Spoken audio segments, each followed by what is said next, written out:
네, 하나님 말씀 함께 보겠습니다. 오늘 말씀은 고린도전서 10장 1절로부터 13절 말씀 되겠습니다. 고린도전서 10장 1절로부터 13절 말씀, 우리 말씀을 보시면서 함께 한 목소리로 봉독해 올리도록 하겠습니다. 시작.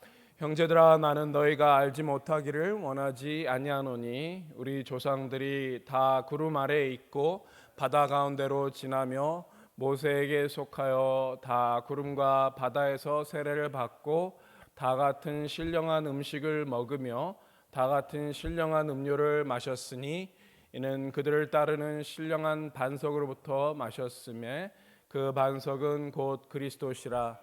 그러나 그들의 다수를 하나님이 기뻐하지 아니하셨으므로 그들이 광야에서 멸망을 받았느니라. 이러한 일은 우리의 본보기가 되어 우리로 하여금 그들이 악을 즐겨한 것 같이 즐겨하는 자가 되지 않게 하려 함이니, 그들 가운데 어떤 사람들과 같이 너희는 우상 숭배하는 자가 되지 말라. 기록된 바 백성이 앉아서 먹고 마시며 일어나서 뛰논다 함과 같으니라. 그들 중에 어떤 사람들이 음행하다가 하루에 2만 3천 명이 죽었나니 우리는 그들과 같이 음행하지 말자. 그들 가운데 어떤 사람들이 주를 시험하다가 뱀에게 멸망하였나니 우리는 그들과 같이 시험하지 말자. 그들 가운데 어떤 사람들이 원망하다가 멸망시키는 자들에게 멸망하였나니 너희는 그들과 같이 원망하지 말라. 그들에게 일어난 이런 일은 본보기가 되고 또한 말세를 만난 우리를 깨우치기 위하여 기록되었느니라. 그런즉 선줄로 생각하는 자는 넘어질까 조심하라. 사람이 감당할 시험 밖에는 너희가 당한 것이 없나니 오직 하나님은 미쁘사 너희가 감당하지 못할 시험 당함을 허락하지 아니하시고 시험 당할 즈음에 또한 피할 길을 내사 너희로 능히 감당하게 하시느니라. 아멘. 함께 기도하겠습니다. 사랑의 하나님 아버지, 오늘도 귀한 예배의 자리, 또 귀한 기도의 자리에 나올 수 있도록 은혜 주셔서 감사합니다. 우리의 힘과 우리의 노력이 아니라 오직 예수 그리스도의 은혜로, 공로로 말미암아 이 자리에 나왔사오니 하나님의 풍성하시고 충만한 능력으로 함께하여 주옵소서. 특별히 주의 말씀 앞에 저희들 앉습니다.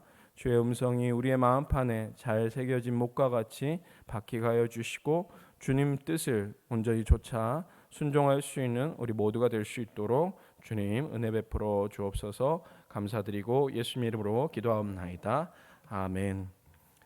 사진 한 장을 보여드릴 텐데요. 이분의 이름은 타일러 헨리라고 하는 분이십니다. 이분은 헐리우드 스타들을 비롯한 세계 유명인들로부터 러브콜을 받고 찬사를 받는 그러한 사람입니다. 26살이니까 굉장히 젊은 나이이죠. 이미 TV쇼에 출연했을 뿐만 아니라 넷플릭스에는 자기 이름을 건 시리즈가 있을 정도로 영향력 있는 그런 사람입니다. 그의 직업은 무엇일까요? 그의 직업은 미디움, 영매입니다. 사람들이 놀라워하는 이 헨리의 능력은 상대방이 사연을 말하기도 전에 그 사람과 연관된 죽은 사람들의 스토리를 잘 맞추는 것에 있습니다.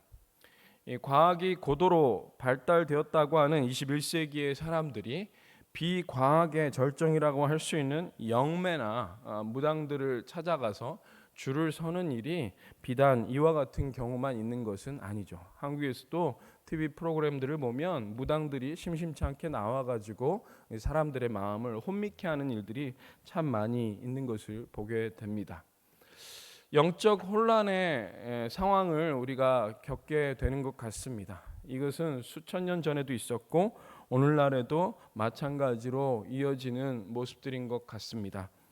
오늘 방금 전에 함께 읽으셨던 말씀 가운데 이 바울이 고린도 교회를 향해서 편지를 쓰는 내용 가운데 있는 핵심 이슈는 바로 영적인 혼란의 모습이 아닌가 우리는 발견하게 되는 것이죠.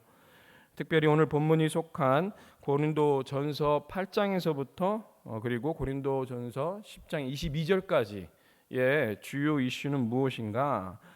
당시 우상에게 바쳐진 제물을 먹을 수 있느냐 없느냐, 이걸 가지고 고린도 교회에 상당한 혼란이 있었고 여러 다툼과 또 디스커션들이 있었던 것을 우리가 보게 되는 것이죠. 그 내용들을 사도 바울이 다루면서 단순한 우상 제물을 먹을 수 있느냐 없느냐에 대한 이슈보다도 그 뒤에 있는 영적인 혼란함에 대해서 다루고 있는 것을 보게 됩니다. 크리스천들이 살아가되 영적인 혼란에 사로잡혀서 살아가지 말아야 되고, 정말 주님께서 기뻐 받으시는 신령한 그러한 주의 백성들로 은혜에 합당하게 살아가야 된다. 이것이 오늘 함께 나눈 말씀의 핵심이라고 볼 수 있습니다. 그렇다면 어떻게 신령한 은혜에 합당한 크리스천의 삶을 살 수 있는가? 오늘 말씀은 두 가지로 저희들에게 정리해서 이야기해주고 있는데요. 첫 번째로는 신령한 은혜를 기뻐하는 삶을 살아야 된다. 이것이 사도 바울이 강조하고 있는 내용이라고 할 수 있습니다. 고린도 교회에다가 편지를 쓰지만 그 당시의 사람들만에 대한 이야기가 아니고 전체 크리스천들에 대한 이야기이기 때문에 특별히 이 구약에 나오는 출애굽하던 당시의 이스라엘의 모습들을 예로 들어서 지금 영적인 각성을 촉구하고 있는 것을 봅니다. 5절 말씀 보시면요, 다음과 같이 나옵니다. 그러나 그들의 다수를 하나님이 기뻐하지 아니하셨으므로 그들이 광야에서 멸망을 받았느니라. 우리가 잘 아는 것처럼 출애굽하던 당시에 장정만 60만 명이 이집트를 탈출하였습니다. 그러니까 가족들까지 하면 거의 200만에 달하는 엄청난 숫자의 이스라엘 백성들이 노예로 살던 이집트에서 나와서 약속의 땅인 가나안을 향해 가는 그러한 상황이 여기에 묘사되어 있는 백그라운드의 내용입니다. 그런데 그 과정 가운데 어떤 일이 일어났느냐? 거의 모든 사람들이 광야에서 죽임을 당했다. 이것이 어떤 그 모습으로 나왔느냐? 광야 1세대는 여호수아와 갈렙을 제외하고는 전부 다 광야를 무덤으로 삼았다라고 하는 것이 성경에 기록되어 있습니다. 이 하나님께서 하나님의 백성으로 삼은 이스라엘을 향해서 과연 이렇게까지 하실 필요가 있었을까라고 하는 질문에 대해서 오늘 사도 바울은 그와 관련해서 2절로부터 4절까지의 그 대답을 이렇게 이야기를 하고 있습니다. 모세에게 속하여 다 구름과 바다에서 세례를 받고 다 같은 신령한 음식을 먹으며 다 같은 신령한 음료를 마셨으니 이는 그들을 따르는 신령한 반석으로부터 마셨음에 그 반석은 곧 그리스도시라. 당시 이스라엘 백성들은 하나님의 사람 모세의 지도를 좇아서 구름 기둥, 불 기둥으로 인도하시는 하나님의 특별한 인도하심을 따르고 죽음이 눈앞에 펼쳐져 있는 홍해 바다를 기적적으로 건너는 놀라운 일을 통해서 이스라엘 민족 전체가 마치 죽음에서 생명으로 나아가는 세례를 받는 듯한 그러한 특별한 경험을 하였습니다. 여기서 계속해서 강조되는 것이 신령한이라는 그러한 단어인데요, 헬라어로 푸뉴마티코스라고 되어져 있습니다. 여기에서 이야기할 때 신령한 음식, 신령한 음료, 신령한 반석, 이렇게 해서 계속해서 그것을 강조하고 있는데, 사실 사도 바울은 고린도전서에서 15번에 걸쳐서 이 푸뉴마티코스, 신령한이라는 내용을 계속해서 강조를 하고 있습니다. 이 푸뉴마티코스라는 것은 우리말로 신령한, 이러니까 어떤 영적인, 우리 안에 그냥 우리 스스로가 영적인 모습이 된다, 이런 것으로 착각하기 쉬운데, 사실은 여기에 나오는 신령할 때 영은 성령을 의미합니다. 성령에 의한 음료, 성령에 의한 음식, 성령에 의한 반석, 이렇게 우리가 번역을 할 수도 있다라는 것이죠. 그러니까 다시 말해서 이스라엘이 경험했던 것은 성령님께서 가져다 주시는 음식, 성령님께서 가져다 주시는 음료, 성령님께서 가져다 주시는 반석에 의해서 그들이 놀라운 은혜를 받았다라고 하는 것을 구체적으로 지적을 하고 있는 것이죠. 그러니까 이스라엘이 받은 그 은혜는 그냥 단순한 은혜가 아니라 성령 하나님에 사로잡혀서 하나님께서 베풀어 주신 그 은혜였다라고 하는 것이에요. 그런데 이스라엘이 그러한 은혜를 받았음에도 불구하고 어떻게 했다고요? 하나님을 거역했다고 합니다. 성령에 의한 삶의 놀라운 그 은혜들을 받았음에도 불구하고 하나님을 계속해서 끊임없이 거절하고 거역하는 모습이 등장을 했다라는 것이죠. 그래서 시편 기자는 78편 17절로부터 18절까지 다음과 같이 기록하고 있습니다. 저희는 계속하여 하나님께 범죄하여 황야에서 지존자를 배반하였도다. 저희가 저희 탐욕대로 식물을 구하여 그 심중에 하나님을 시험하였으며. 시편 기자가 몇백 년 전에 있었던 그 출애굽 사건 이후에 광야 생활을 돌아봐도 자신들의 조상의 모습이 너무나 한심하였다라는 거예요. 신령한 그 성령에 의한 놀라운 은혜들을 날마다 누림에도 불구하고 그들이 하나님을 계속해서 거절하고 거부하였던 모습으로 살아갔던 것을 시편 기자도 분명하게 이야기를 하고 있다라는 것이죠. 이러한 내용을 지금 사도 바울이 다루고 있는 것은 그 이스라엘의 어리석음과 고린도 교회에 있는 성도들의 어리석음이 다르지 않다라는 거예요. 신령한 은혜, 성령에 의한 놀라운 은혜를 이스라엘 백성들이 받았음에도 불구하고 그것을 무시하고 그것을 기뻐하지 않았던 것과 같이 고린도 교회 성도들도 날마다 부어주시는 하나님의 은혜를 경험하면서도 여전히 그것을 기뻐하지 않는 모습이 되고 말았다라는 것을 지금 동일선상에서 지적을 하고 있는 것이죠. 그런데 사실은 이것이 오늘날을 살아가는 우리 성도들하고 다르냐? 그렇지 않다라는 거예요. 교회에 나와서 하나님께서 주시는 놀라운 신령한 은혜, 성령에 의한 놀라운 은혜들을 얼마나 우리가 맛보고 있습니까?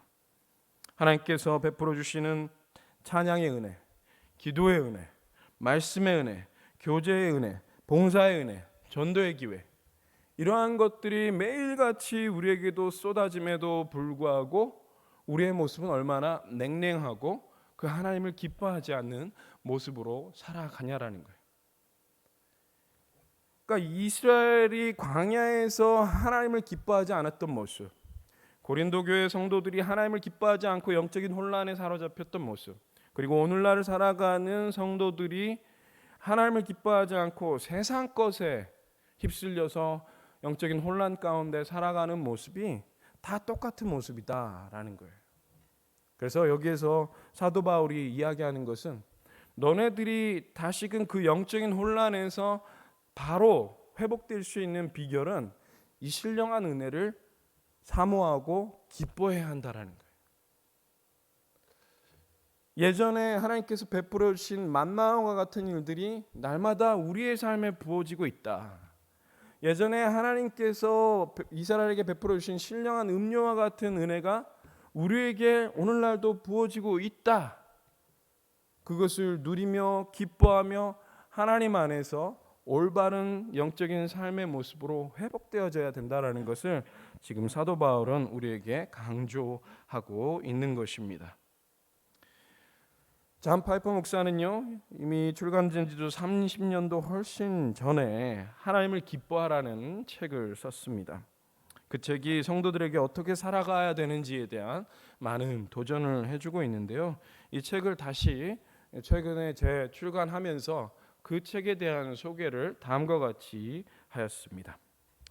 하나님을 믿는다는 것은 새로운 차원의 기쁨과 행복의 눈이 열리고 거기서 꽉 짜인 만족과 위로와 충만함을 누리는 것이다. 그래서 이전까지 그 영혼의 것만 핥아주었던 세상의 기쁨이 시시해지고 이전에는 즐겁게 여겨지지 않았던 하나님과의 친밀한 교제가 세상 무엇과도 바꿀 수 없는 보화가 되는 것이다. 그러나 많은 사람들이 인간의 참된 기쁨과 행복을 등지고 그 그림자를 바라보는 데서 만족하고 만다. 밑빠진 독과 같은 영혼의 허기를 잠깐의 즐거움으로 채우다 지쳤는가? 그렇다면 영원한 행복의 생수가 흘러넘치는 그리스도 안으로 당신의 영혼을 집어 던지라. 하나님을 기뻐하라. 그렇습니다. 우리의 영혼에 신령한 은혜를 기뻐할 수 있는 그러한 유일한 비결은 하나님을 기뻐하는 것이에요. 세상이 주는 그러한 잠깐적인 쾌락에 우리의 생각과 우리의 마음이 빼앗기는 것이 아니라 하나님께 집중하게 될 때 우리의 영적인 질서가 새롭게 정리되게 되고 영적인 혼란에 빠져서 살지 않게 된다라고 하는 것입니다. 그러므로 우리의 삶이 진정으로 성령에 의한 그러한 아름다운 삶으로 나아가길 소망하신다면 이 신령한 은혜를 기뻐해야 될 줄 믿습니다. 성령님만을, 하나님께서 주시는 그 은혜만을 사모할 수 있는 저와 여러분 되시기를 간절히 축원합니다. 두 번째로 하나님께서 기뻐하시는 신령한 은혜에 합당한 삶의 모습은 무엇이냐? 그 은혜를 뒤엎지 말아야 한다라는 거예요. 주님께서 베풀어 주신 은혜, 날마다 부어 주시는 그 은혜를 뒤엎어서 그것을 오히려 망각하고 살아가지 말아야 될 것을 사도 바울은 오늘 성경 말씀을 통해서 우리에게 이야기하고 있습니다. 고린도 교회가 광야 생활 중에 있었던 이스라엘 백성들이 신령한 은혜를 기뻐하지 않았던 모습과도 같이 살아가고 있다라고 하는 점을 강조하면서 6절에 다음과 같이 말하고 있습니다.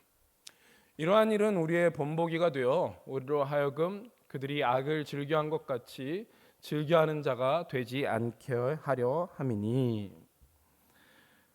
신령한 은혜에 합당하지 못했던 삶을 살아가던 이스라엘 백성들을 반면 교사로 삼아야 된다.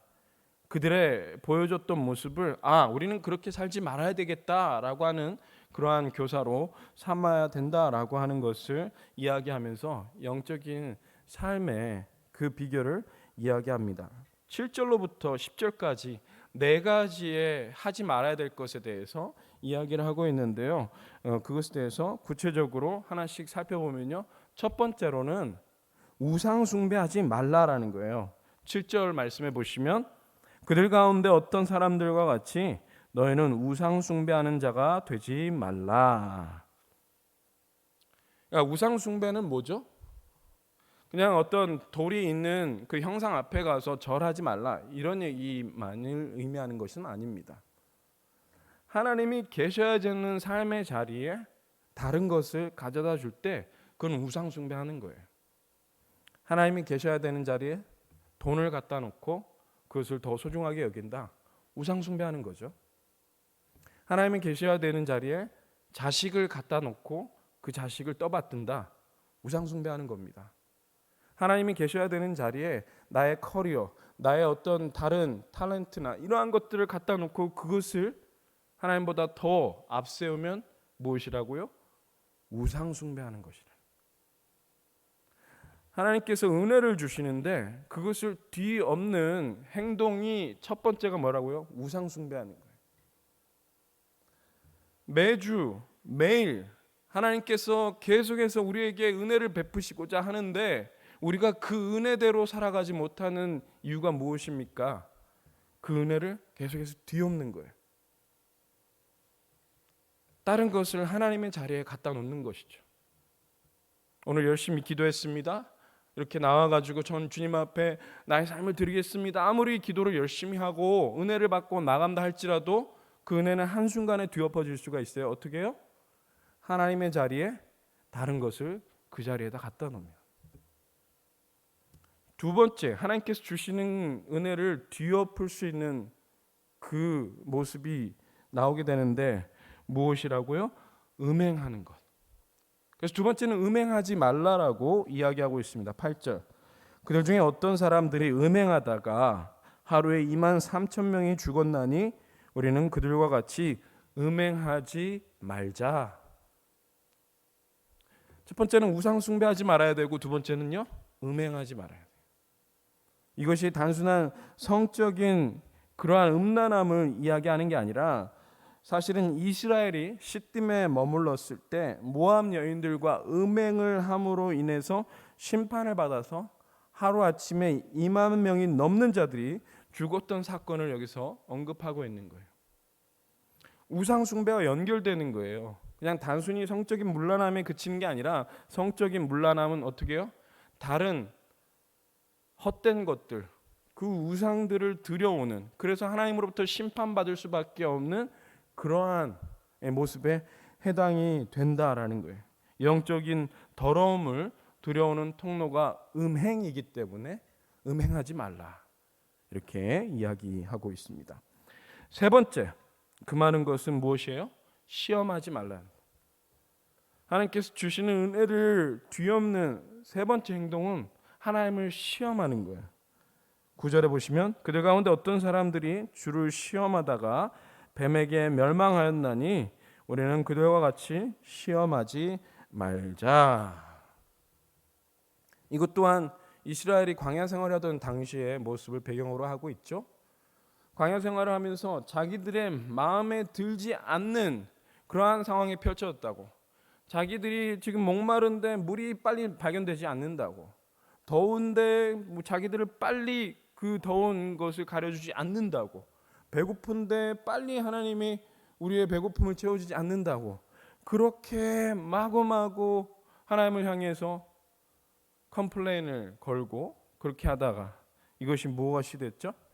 시험하는 모습 속에서 하나님께서 불뱀을 보내셔서 그들을 심판하십니다. 하나님의 끊임없이 그분을 테스트하는 거예요. 그분의 널브를 계속해서 건드리는 겁니다. 하나님의 사람으로 살아가면서도요, 우리는 얼마나 끊임없이 하나님의 널브를 건드리는 행위를 하고 있는지 모르겠어요. 하나님이 살아계셔서 그의 놀라운 은혜들을 날마다 부어주심에도 불구하고 그것에 만족하지 않고 하나님에게 이거밖에 주시지 않나요? 하나님 왜 이거는 안 주세요? 왜 이거는 이렇죠? 왜 이거는 저건 저렇죠? 라고 하면서 계속해서 하나님을 시험하는 모습이 우리에게도 있지 않느냐라는 거예요. 그렇게 한다면 하나님께서 아무리 은혜를 부어주셔도 그것을 뒤집어 엎는 모습이 될 수밖에 없다는 거죠. 네 번째, 하나님 주신 은혜를 뒤엎는 행동이 무엇인가? 10절 말씀에 원망하는 모습. 그래서 원망하지 말라라고 이야기합니다. 10절, 그들 가운데 어떤 사람들이 원망하다가 멸망시키는 자에게 멸망하였나니 너희는 그들과 같이 원망하지 말라.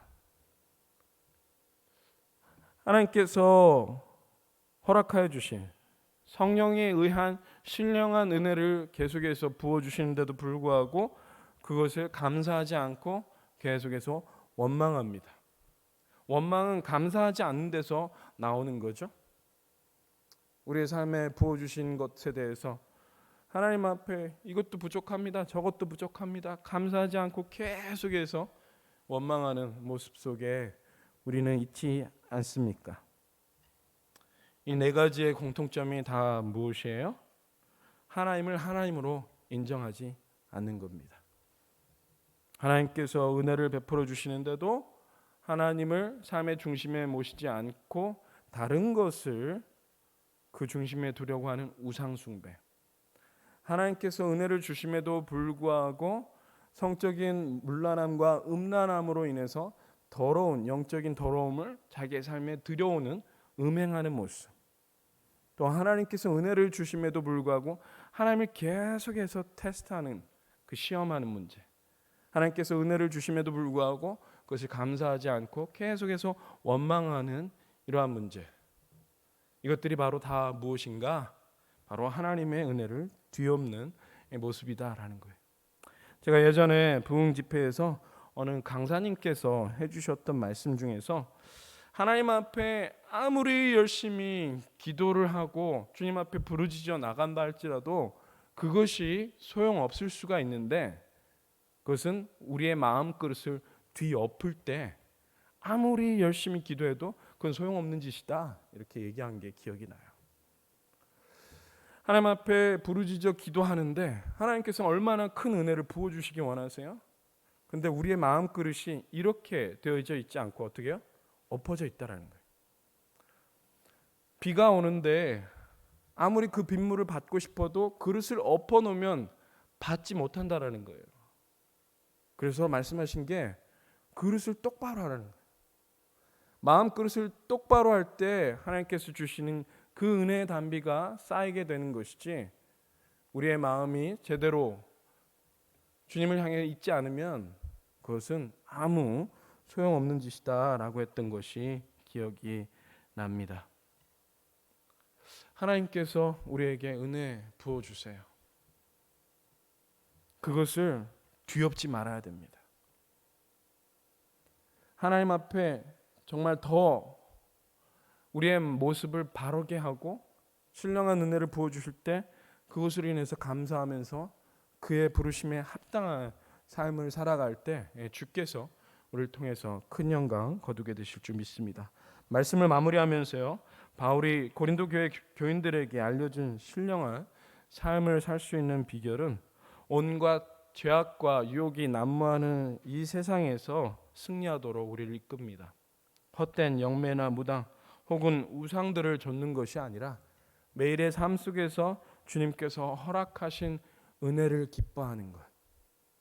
다른 세상 것이 아니라 하나님만을 기뻐하겠습니다 결단하고, 또한 무엇이에요? 하나님께서 주신 은혜를 뒤엎는 어리석은 일을 범하지 않겠습니다 결단하며 나아갈 때 주께서 허락하시는 성령에 이끄는 아름다운 삶으로 나아가게 될 줄 믿습니다. 그와 같은 삶을 사시는 저와 여러분 되시기를 간절히 축원합니다. 함께 기도하겠습니다.